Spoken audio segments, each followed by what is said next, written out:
Amelia Harper had always been a dreamer. As a little girl, she was the kind of person who would get lost in books, drifting off to other worlds filled with adventure, romance, mystery, and magic. Growing up in the quiet, rural town of Willowbrook, her life was simple, but her mind was always bursting with stories. While other kids played outside, Amelia could often be found curled up in a corner, a book in her hands, losing herself in the pages. It was no surprise that her love for stories blossomed into a passion for writing. But despite her dreams, Amelia was plagued by self-doubt. She had hundreds of ideas in her notebooks, piles of unfinished stories that never seemed to find their way to completion. She was terrified of failure. Every time she tried to write, a voice inside her would whisper that her words weren't good enough, that she was just another girl dreaming of something unattainable. And so, her dreams of becoming a published author remained exactly that, dreams. Her parents had always supported her love for books, but they were practical people, too. They wanted her to have a stable career, something that would pay the bills. So, Amelia pursued a degree in education and began teaching English at Willowbrook High School. It was a steady job, one that she didn't hate, but it didn't ignite the fire inside her like writing did. Her students adored her, but Amelia always felt like there was more to her than just being a teacher. When she wasn't at school, Amelia spent hours at the Willowbrook Public Library, a quiet place that had become her sanctuary. It was the one place where she could fully immerse herself in the world of stories and let her imagination roam free. The old, wooden shelves filled with books from floor to ceiling felt like home. Amelia often joked that if she could live in the library, she would.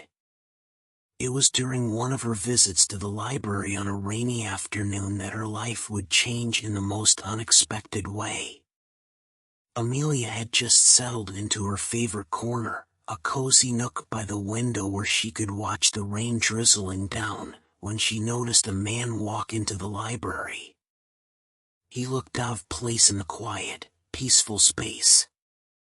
His dark hair was damp from the rain, his jacket slightly askew, and his expression was one of deep thought, as though something weighed heavily on him.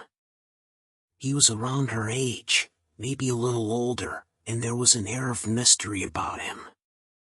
He seemed like the type of person who carried a story with him wherever he went. He walked past her, then paused, glancing at her stack of books.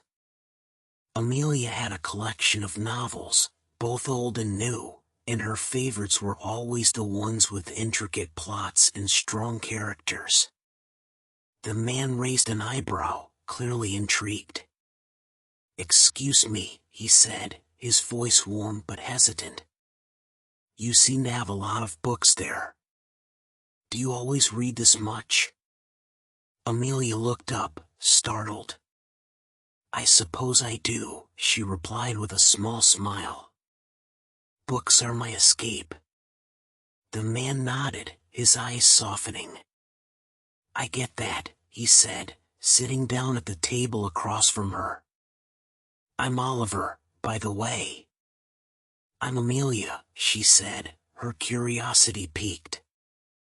"Are you a fan of books, too?" "I'm actually a writer," Oliver said, almost shyly. "Well, I try to be. I've been struggling with this novel for months now." Amelia's interest grew. "A writer? That's amazing. What's your novel about?" Oliver hesitated for a moment, as though unsure whether he should share his struggles. "It's supposed to be a mystery, but I just can't seem to get the plot right.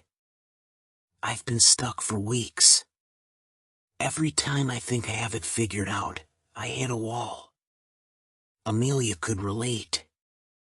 Her own writing had always felt like a series of false starts, where every new story seemed to fizzle out before it truly began. "I know how you feel," she said, her voice gentle. "Sometimes, the hardest part is just getting the words down." They continued talking, and it quickly became clear that they shared a deep love for literature. Oliver spoke with passion about the books that had inspired him, the authors he admired, and the stories he longed to tell. He was open and honest about his struggles, and Amelia found herself drawn to his vulnerability. She didn't realize it then, but something was starting to form between them, something unspoken yet undeniable.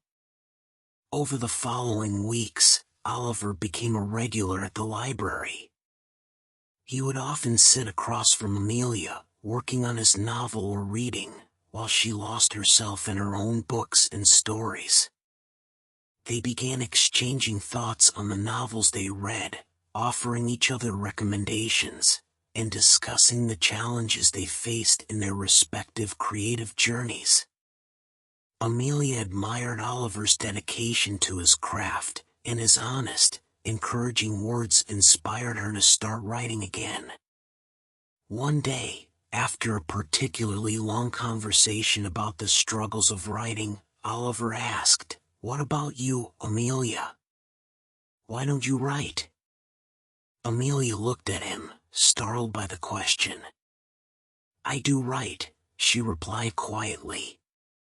"But I always feel like it's not good enough.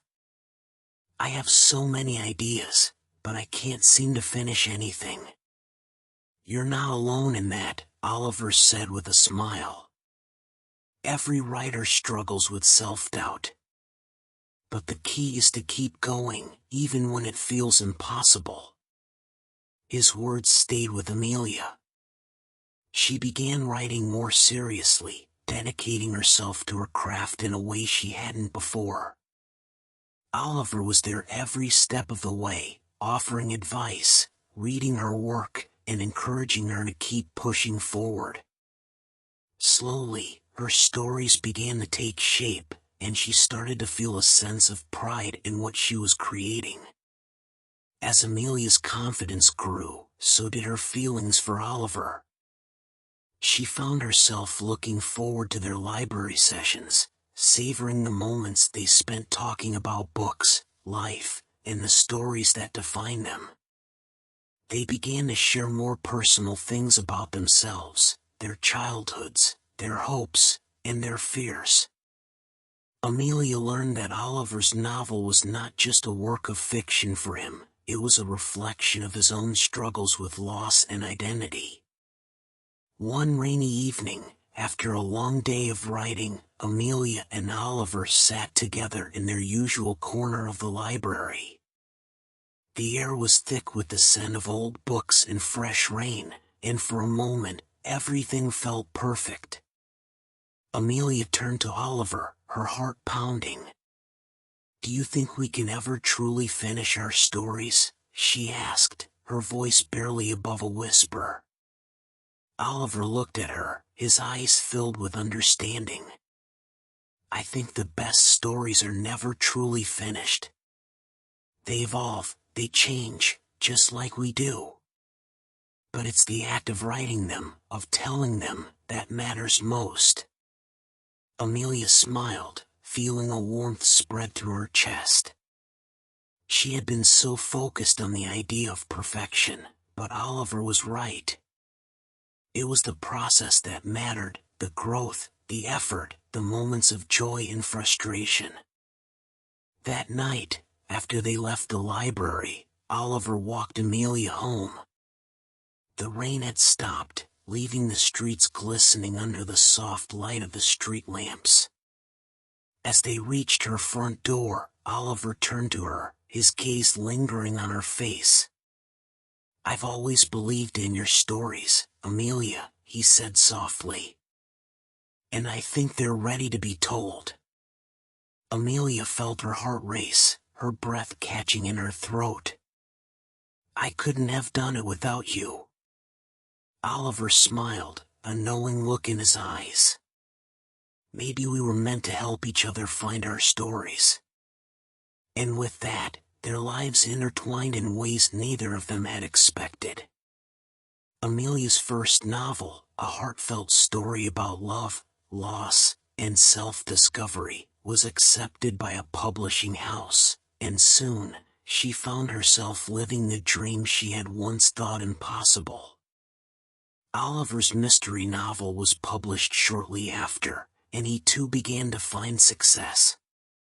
But the most beautiful part of their story was the journey they had taken together, the quiet library meetings, the long discussions about books and life, the support they had given each other when things seemed impossible. Amelia had found not just her voice as a writer, but her partner in life. And together, they continued writing their own story, page by page, with the understanding that sometimes, the most beautiful stories are the ones that take a lifetime to tell.